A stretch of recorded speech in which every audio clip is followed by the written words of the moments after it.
want to introduce you to Theo Wilson. He went undercover as a white supremacist to better understand their hatred.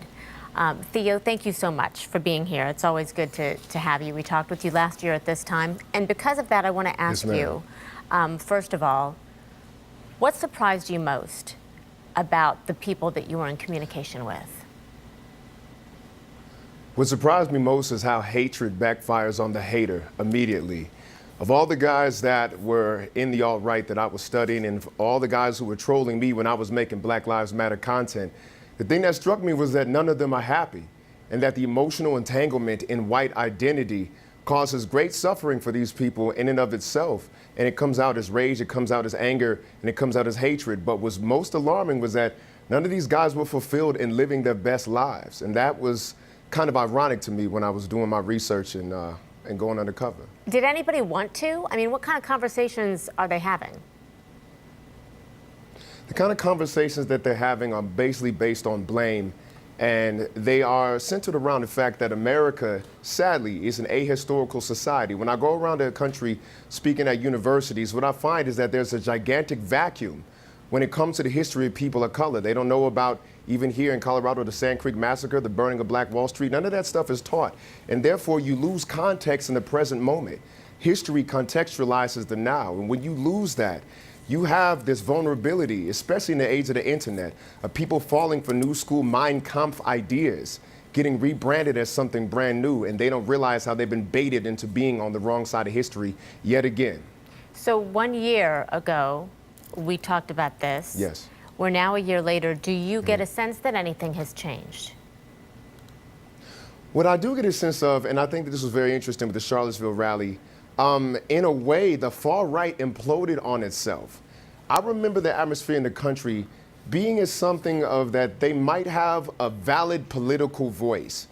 And when Charlottesville happened, it was like, oh no, these are the same old crazy people that white supremacy has always produced. And so I think it actually put a dent in their momentum, and it put a dent in their credibility. When Heather Heyer was killed, it showed that this violent ideology is still the same thing as it always was. It's been taking life since 1492, and it showed up as that again. And we have a right to be on edge about these rallies. There's a student activist at Charlottesville High School who said this. I believe it was in the Washington Post. She said, "There hasn't been the work to go back and reckon with white supremacy. Before we can move on and heal as a community, we have to reckon with that." How do you think, Theo, you reckon with white supremacy? What conversations need to be had? I think the conversation especially needs to be had in white America. It's a difference between guilt and accountability. There is something in our past, a huge past, that is something to be ashamed of. Like the genocide of the Native Americans is something to be ashamed of. The enslavement of black folks, what happened to the Chinese on the railroads, is something to be ashamed of. But the feeling just triggers guilt, and then people hide. What needs to happen is that, okay, I may not have been the one who perpetuated these crimes individually, but I kind of did inherit the wealth of that. The accountability comes with how do we reckon with the past so that we don't make these mistakes. Let's make some brand new mistakes in the future, but the cyclical nature of this is what's most alarming to me.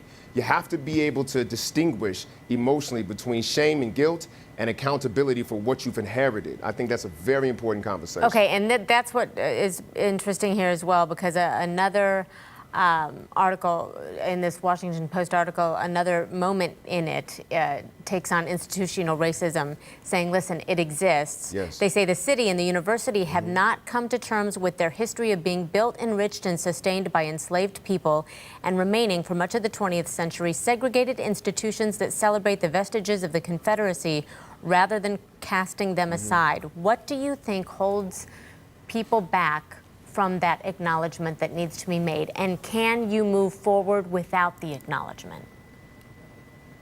You can't move forward without the acknowledgement. We have to keep in mind, this has been an openly apartheid society. Like the enslavement and oppression of black folks was legal from 1619 to 1971 when the last Jim Crow law fell, Swan versus Charlotte-Mecklenburg Board of Education. Okay, so basically if you're Generation X, you were born in the time when this kind of oppression was legal. So the last 40 or 50 years versus the last 400 years is literally not enough time to reverse the damage that was done when this society was openly apartheid. But there are people who will say, I knowing didn't that- live in that time. And I don't acknowledge that now. So why can't we get over it? There are some people who will say that. To that, you say what? You know what? You could break somebody's leg and you could say, I'm very, very sorry for it, but the time it takes to heal that leg is just the time it takes to heal. If you don't acknowledge that leg is broken, if you don't put the cast on it, if you don't give it the proper nutrients, then it will never heal.